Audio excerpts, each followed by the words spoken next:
Hi ಸ್ನೇಹಿತರೆ, ಎಲ್ಲರಿಗೂ ನಮಸ್ಕಾರ. Welcome back to Jaya's kitchen Kannada. ಸ್ನೇಹಿತರೆ, ಇವತ್ತು ನಾನು ಮಾಡ್ತಾ ಇರೋವಂಥ ರೆಸಿಪಿ ಶೇಂಗಾ ಚಟ್ನಿ ಪುಡಿ. ಇದನ್ನು 6 ತಿಂಗಳವರೆಗೂ ನಾವು ಸ್ಟೋರ್ ಮಾಡಿ ಫ್ರಿಡ್ಜಲ್ಲಿ ಇಟ್ಕೊಂಡು ಆರಾಮಾಗಿ ತಿನ್ಬೋದು. ಇದನ್ನು ಯಾವ ಥರ ಮಾಡೋದು ಅಂತ ನೋಡ್ಕೊಳ್ಳೋಣ ಬನ್ನಿ. ಯಾರೆಲ್ಲ ನಮ್ಮ ಚಾನಲ್ ನೋಡಿ ಸಬ್ಸ್ಕ್ರೈಬ್ ಮಾಡ್ಕೊಂಡಿರೋ ನೋಡ್ತಾ ಇದ್ದೀರೋ, ಪ್ಲೀಸ್ ಸಬ್ಸ್ಕ್ರೈಬ್ ಮಾಡ್ಕೊಳ್ಳಿ. ನೋಡಿ ಎಷ್ಟು ಚೆನ್ನಾಗಿ ಬಂದಿದೆಯೋ. ಇದನ್ನು ಯಾವ ಥರ ಮಾಡೋದು ಅಂತ ನೋಡ್ಕೊಳ್ಳೋಣ ಬನ್ನಿ. ಶೇಂಗಾ ಚಟ್ನಿ ಪುಡಿ ಮಾಡೋದಕ್ಕೆ ಬೇಕಾಗಿರುವ ಪದಾರ್ಥಗಳು ನೋಡ್ಕೊಳ್ಳೋಣ ಬನ್ನಿ.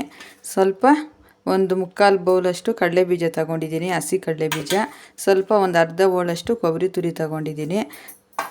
ಒಂದು 5 ಬ್ಯಾಡಗೆ ಮೆಣಸಿನ್ಕಾಯಿ ತಗೊಂಡಿದ್ದೀನಿ. ಒಂದು 4 ಗುಂಟೂರು ಮೆಣಸಿನ್ಕಾಯಿ. ಸ್ವಲ್ಪ ಹುಣಸೆ ಹಣ್ಣು ತಗೊಂಡಿದ್ದೀನಿ. ಸ್ವಲ್ಪ ಬೆಲ್ಲ, ರುಚಿಗೆ ತಕ್ಕಷ್ಟು ಉಪ್ಪು, ಸ್ವಲ್ಪ ಕರಿಬೇವು ತಗೊಂಡಿದ್ದೀನಿ.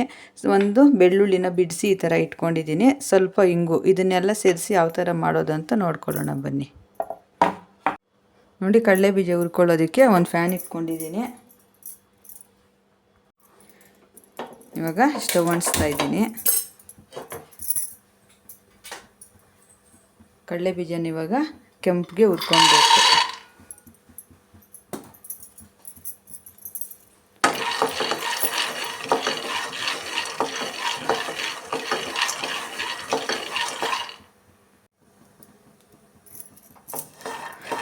ಕಡಿಮೆ ಉರಿಯಲ್ಲಿ ಈ ಥರ ನೀಟಾಗಿ ಕೆಂಪಿಗೆ ಹುರ್ಕೊಬೇಕು ಚಟ್ನಿ ಪುಡಿ ಮಾಡೋದಕ್ಕೆ.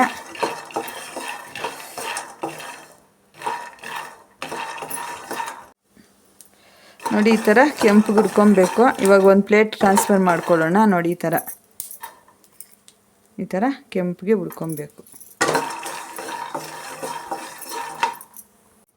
ಈಗ ಮೆಣಸಿನ್ಕಾಯಿ ಹುರ್ಕೊಳ್ಳೋಣ. ಬ್ಯಾಡಗೆ ಮೆಣಸಿನ್ಕಾಯಿ ಸೇರಿಸ್ಕೊತಾ ಇದ್ದೀನಿ. ಹಾಗೇನೇ ಗುಂಟೂರು ಮೆಣಸಿನ್ಕಾಯಿ ಸೇರಿಸ್ಕೊತಾ ಇದ್ದೀನಿ. ಈ ಥರ ಫ್ರೈ ಮಾಡ್ಕೊಳ್ಳೋಣ ಚೆನ್ನಾಗಿ.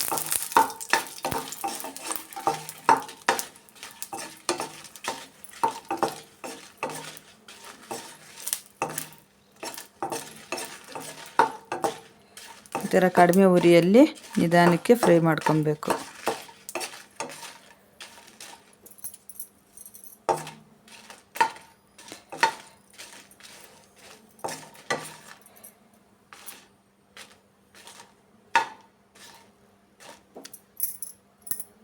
ನೋಡಿ, ಇಷ್ಟಾದರೆ ಸಾಕು. ಇವಾಗ ಒಂದು ಪ್ಲೇಟ್ಗೆ ಟ್ರಾನ್ಸ್ಫರ್ ಮಾಡ್ಕೊಳ್ಳೋಣ.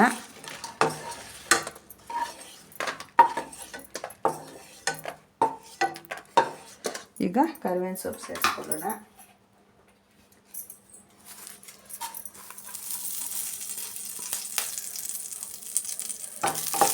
ಚೆನ್ನಾಗಿ ಇದನ್ನು ಫ್ರೈ ಮಾಡ್ಕೊಳ್ಳೋಣ. ಈ ಥರ ಗರಿ ಆಗೋ ತನಕ ಫ್ರೈ ಮಾಡ್ಕೊಬೇಕು. ಈಗ ಸ್ವಲ್ಪ ಹುಣಸೆ ಹಣ್ಣು ಸೇರಿಸ್ಕೊತಾ ಇದ್ದೀನಿ.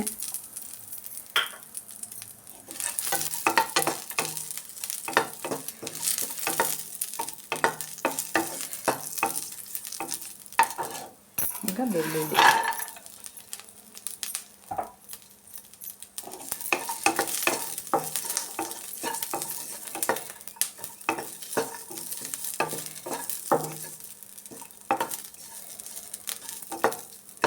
ಇದೆಲ್ಲ ನೋಡಿ ಹುರಿದಿದ್ದಾಯಿತು. ಇಷ್ಟು ಹುರ್ಕೊಂಡ್ರೆ ಆಯಿತು. ಇವಾಗ ತಣ್ಣಗಾಗಿ ಹಾಕ್ಬಿಟ್ಟು ಆಮೇಲೆ ಮಿಕ್ಸಿ ಯಾವ ಥರ ಮಾಡ್ಕೊಳ್ಳೋದು ಅಂತ ನೋಡ್ಕೊಳ್ಳೋಣ.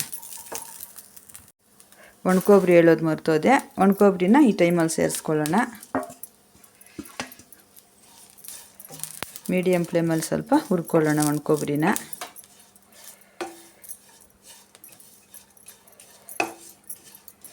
ಈ ಥರ ಹುರಿದು ಮಾಡೋದ್ರಿಂದ ನಾವು ಸ್ವಲ್ಪ ದಿನ ಸ್ಟೋರ್ ಮಾಡಿಡೋದಕ್ಕೆ ಅನುಕೂಲ ಆಗುತ್ತೆ.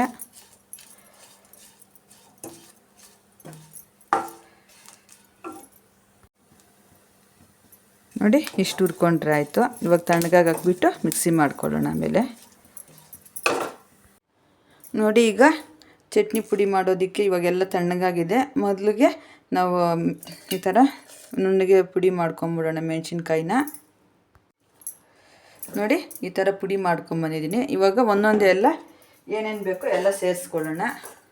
ನೋಡಿ, ಕೊಬ್ಬರಿ ಎಲ್ಲ ನಾವು ಹುರಿದು ಇಟ್ಕೊಂಡಿದ್ವಲ್ಲ, ಇದಕ್ಕೆ ಸೇರಿಸ್ಕೊಳ್ಳೋಣ.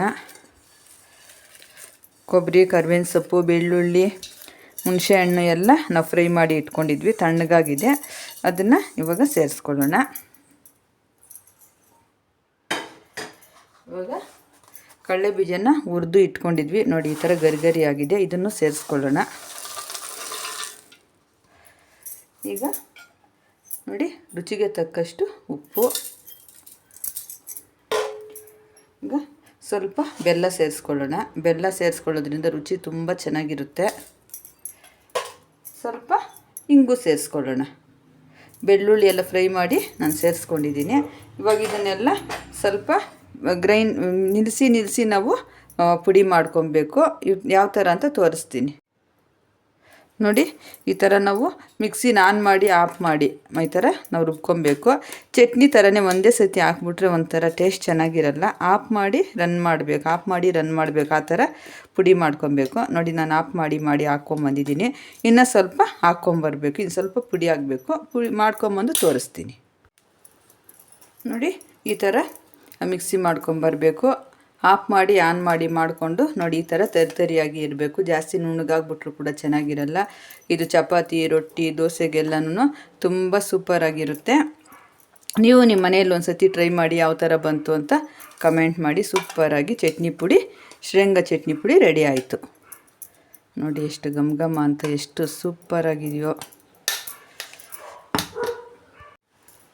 ಶೇಂಗಾ ಚಟ್ನಿ ಪುಡಿ ರೆಡಿಯಾಗಿದೆ. ವಿಡಿಯೋ ಇಷ್ಟವಾದಲ್ಲಿ ಲೈಕ್ ಮಾಡಿ, ಶೇರ್ ಮಾಡಿ, ಕಮೆಂಟ್ ಮಾಡಿ. ಹಾಗೆ ನಮ್ಮ ಚಾನಲ್ನ ಸಬ್ಸ್ಕ್ರೈಬ್ ಮಾಡಿಕೊಂಡು ಸ್ಕಿಪ್ ಮಾಡ್ದಿರ ಕೊನೆ ತನಕ ವಿಡಿಯೋ ನೋಡಿ. ತುಂಬ ಧನ್ಯವಾದಗಳು.